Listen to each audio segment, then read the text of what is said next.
Olá a todos, bem-vindos de volta. Hoje, estamos mergulhando nos capítulos 13 a 15 de Mateus. O capítulo 13 está repleto de histórias poderosas de Jesus, como a parábola do semeador e o grão de mostarda, revelando como é realmente o reino dos céus. Não são apenas contos simples, são verdades profundas sobre a fé e como ela cresce. Depois, no capítulo 14, vemos 2 milagres incríveis. Jesus alimenta mais de 5.000 pessoas com apenas 5 pães e 2 peixes. Logo depois, ele caminha sobre as águas durante uma tempestade, mostrando aos seus discípulos o seu poder divino sobre a natureza. Finalmente, o capítulo 15 desafia as tradições religiosas. Jesus ensina que o que realmente torna uma pessoa impura não é o que ela come, mas o que sai do seu coração, seus pensamentos e palavras. É uma lição poderosa sobre a pureza interior acima das regras exteriores. Se esses resumos ajudarem você a entender melhor a Bíblia, não esqueça de clicar no botão curtir e se inscrever para mais. Vejo você na próxima vez. Naquele dia, saiu Jesus e sentou-se à beira do lago. Acercou-se dele, porém, uma tal multidão, que precisou entrar numa barca. Nela se assentou, enquanto a multidão ficava à margem. E seus discursos foram uma série de parábolas, disse ele. Um semeador saiu a semear, e semeando, parte da semente caiu ao longo do caminho. Os pássaros vieram e a comeram. Outra parte caiu em solo pedregoso, onde não havia muita terra e nasceu logo, porque a terra era pouco profunda. Logo, porém, que o sol nasceu, queimou-se por falta de raízes. Outras sementes caíram entre os espinhos. Os espinhos cresceram e a sufocaram. Outras, enfim, caíram em terra boa. Deram frutos. 100 por 1, 60 por 1, 30 por 1. Aquele que tem ouvidos, ouça. Os discípulos aproximaram-se dele então, para dizer-lhe: por que lhes falas em parábolas? Respondeu Jesus: porque a vós é dado compreender os mistérios do reino dos céus, mas a eles não. Ao que tem se lhe dará, e terá em abundância. Mas ao que não tem, será tirado até mesmo o que tem. Eis porque lhes falo em parábolas, para que, vendo, não vejam, e ouvindo, não ouçam, nem compreendam. Assim se cumpre para eles o que foi dito pelo profeta Isaías: ouvireis com vossos ouvidos, e não entendereis. Olhareis com vossos olhos, e não vereis, porque o coração deste povo se endureceu. Taparam os seus ouvidos e fecharam os seus olhos, para que seus olhos não vejam, e seus ouvidos não ouçam, nem seu coração compreenda, para que não se convertam, e eu os sare. Isaías capítulo 6, versículo 9. Mas quanto a vós, bem-aventurados os vossos olhos, porque veem, ditosos os vossos ouvidos, porque ouvem. Eu vos declaro, em verdade, muitos profetas e justos desejaram ver o que vedes, e não ouviram. Ouvir o que ouvis, e não ouviram. Ouvi, pois, o sentido da parábola do semeador. Quando um homem ouve a palavra do reino e não a entende, o maligno vem e arranca o que foi semeado no seu coração. Este é aquele que recebeu a semente à beira do caminho. O solo pedregoso em que ela caiu é aquele que acolhe com alegria a palavra ouvida, mas não tem raízes, é inconstante. Sobrevindo uma tribulação ou uma perseguição por causa da palavra, logo encontra uma ocasião de queda. O terreno que recebeu a semente entre os espinhos representa aquele que ouviu bem a palavra, mas nele, os cuidados do mundo e a sedução das riquezas a sufocam e a tornam infrutuosa. A terra boa semeada é aquele que ouve a palavra e a compreende, e produz fruto, 100 por 1, 60 por 1, 30 por 1. Jesus propôs-lhes outra parábola. O reino dos céus é semelhante a um homem que tinha semeado boa semente em seu campo. Na hora, porém, em que os homens repousavam, veio o seu inimigo. Semeou o joio no meio do trigo e partiu. O trigo cresceu e deu fruto, mas apareceu também o joio. Os servidores do pai de família vieram e disseram-lhe: Senhor, não semeaste bom trigo em teu campo? De onde vem, pois, o joio? Disse-lhes ele: foi um inimigo que fez isto. Replicaram-lhe: queres que vamos e o arranquemos? Não, disse ele, arrancando o joio, arriscais tirar também o trigo. Deixai-os crescer juntos até a colheita. No tempo da colheita, direi aos ceifadores: arrancai primeiro o joio e atalhou em feixes para o queimar. Recolhei depois o trigo no meu celeiro. Em seguida, propôs-lhes outra parábola. O reino dos céus é comparado a um grão de mostarda que um homem toma e semeia em seu campo.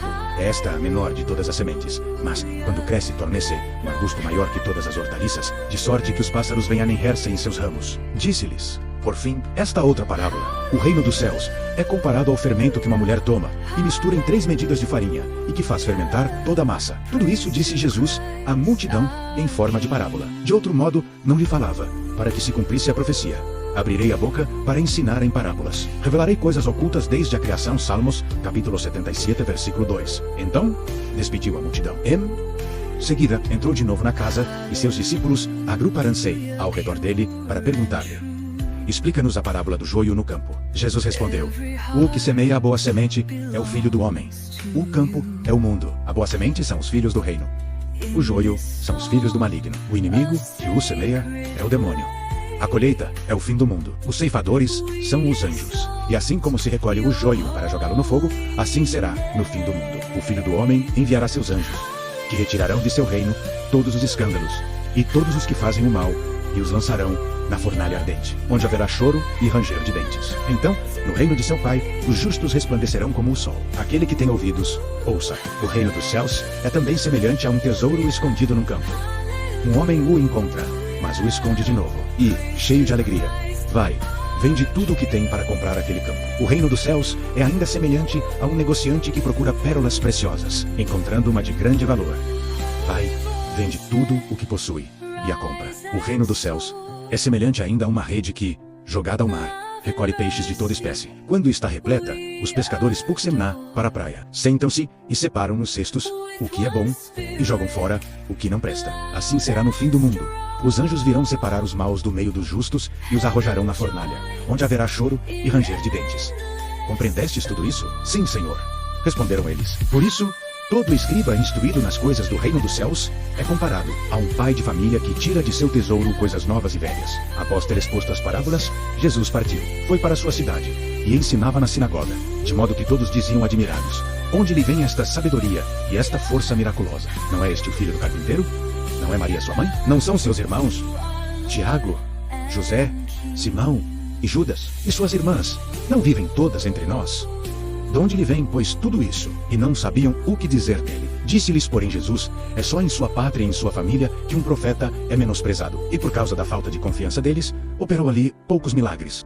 Por aquela mesma época, o tetrarca Herodes ouviu falar de Jesus e disse aos seus cortesãos: é João Batista que ressuscitou. É por isso que ele faz tantos milagres. Com efeito, Herodes havia mandado prender e acorrentar João. E o tinha mandado meter na prisão por causa de Herodíades, esposa de seu irmão Filipe. João lhe tinha dito: não te é permitido tomá-la por mulher.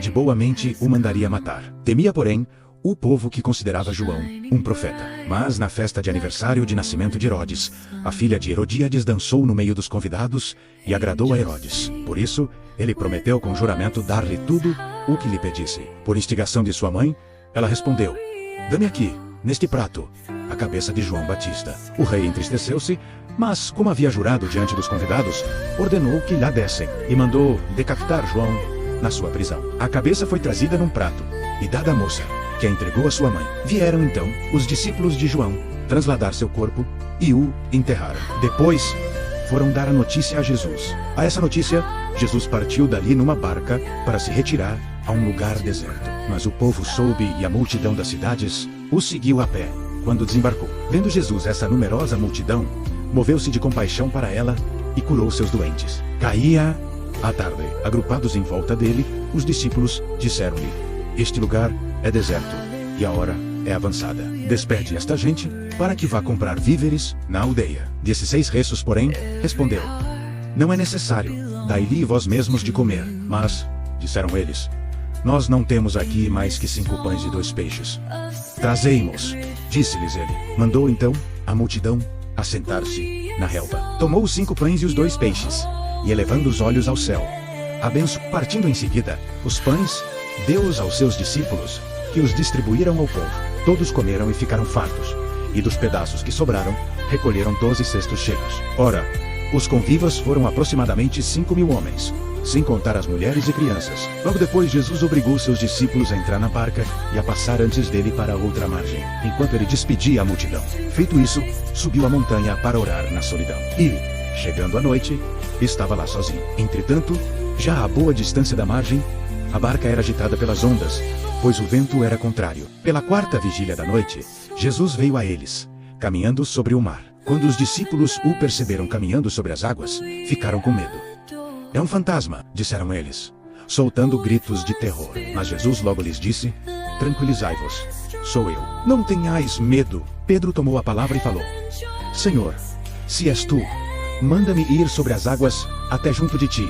Ele disse-lhe: vem. Pedro saiu da barca e caminhava sobre as águas ao encontro de Jesus. Mas, redobrando a violência do vento, teve medo e, começando a afundar, gritou: Senhor, salva-me! No mesmo instante, Jesus, estendendo-lhe a mão, segurou-o e lhe disse: Homem de pouca fé, por que duvidaste? Apenas tinham subido para a barca. O vento cessou. Então, aqueles que estavam na barca prostraram-se diante dele e disseram: Tu és verdadeiramente o Filho de Deus. E, tendo atravessado, chegaram a Genezaré. As pessoas do lugar o reconheceram e mandaram anunciar por todos os arredores. Apresentaram-lhe então todos os doentes, rogando-lhe que ao menos deixasse tocar na orla de sua veste, e todos aqueles que nele tocaram foram curados. Alguns fariseus e escribas de Jerusalém vieram um dia ter com Jesus e lhe disseram: Por que transgridem teus discípulos a tradição dos antigos? Nem mesmo lavam as mãos antes de comer. Jesus respondeu-lhes: E vós, por que violais os preceitos de Deus? Por causa de vossa tradição? Deus disse: Honra teu pai e tua mãe. Aquele que amaldiçoar seu pai ou sua mãe será castigado de morte. Êxodo, capítulo 20, versículo 12. Capítulo 21, versículo 17. Mas vós dizeis: Aquele que disser a seu pai ou a sua mãe aquilo com que eu vos poderia assistir, já ofereci a Deus. Esse já não é obrigado a socorrer de outro modo a seus pais. Assim, por causa de vossa tradição, anulais a palavra de Deus. Hipócritas, é bem de vós que fala o profeta Isaías: Este povo somente me honra com os lábios. Seu coração, porém, está longe de mim. Vão é o culto que me prestam, porque ensinam preceitos que só vêm dos homens. Isaías capítulo 29, versículo 13. Depois, reuniu os assistentes e disse-lhes: Ouvi e compreendei. Não é aquilo que entra pela boca que mancha o homem, mas aquilo que sai dele, é isso que mancha o homem. Se aproximaram dele seus discípulos e disseram-lhe: Sabes que os fariseus se escandalizaram com as palavras que ouviram? Jesus respondeu: Toda planta que meu Pai Celeste não plantou será arrancada pela raiz. Deixai-os, são cegos e guias de cegos. Ora, se um cego conduz a outro, tombarão ambos na mesma vala. Tomando então a palavra, Pedro disse: Explica-nos esta parábola. Jesus respondeu: Sois também vós de tão pouca compreensão? Não compreendeis que tudo o que entra pela boca vai ao ventre e depois é lançado no lugar secreto? Ao contrário, aquilo que sai da boca provém do coração.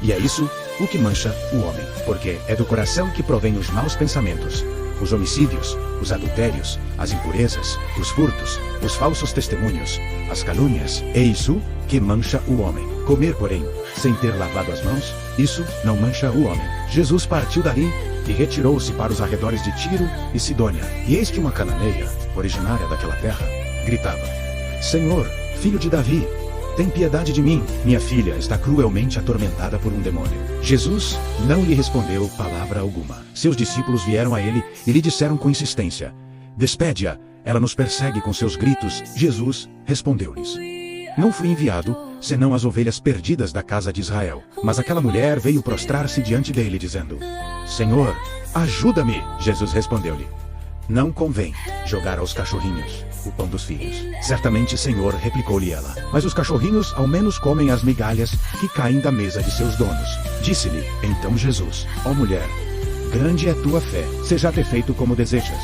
E na mesma hora, sua filha ficou curada. Jesus saiu daquela região e voltou para perto do mar da Galileia. Subiu a uma colina e sentou-se ali. Então numerosa multidão aproximou-se dele, trazendo consigo mudos, cegos, coxos, aleijados e muitos outros enfermos. Puseram-nos aos seus pés e ele os curou. De sorte que o povo estava admirado ante o espetáculo dos mudos que falavam, daqueles aleijados curados, de coxos que andavam, dos cegos que viam e glorificavam ao Deus de Israel. Jesus, porém, reuniu os seus discípulos e diz-lhes: Tenho piedade desta multidão. Eis que há 3 dias está perto de mim e não tem nada para comer. Não quero despedi-la em jejum, para que não desfaleça no caminho. Disseram-lhe os discípulos: De que maneira procuraremos neste lugar deserto pão bastante para saciar tal multidão? Pergunta-lhes Jesus: Quantos pães tendes? 7. E alguns peixinhos, responderam eles. Mandou então a multidão assentar-se no chão, tomou os 7 pães e os peixes, e abençoou-os. Depois, os partiu e os deu aos discípulos, que os distribuíram à multidão. Todos comeram e ficaram saciados. E dos pedaços que restaram, encheram 7 cestos. Ora, os que se alimentaram foram 4.000 homens, sem contar as mulheres e as crianças. Jesus então despediu o povo, subiu para a barca e retornou à região de Magadã.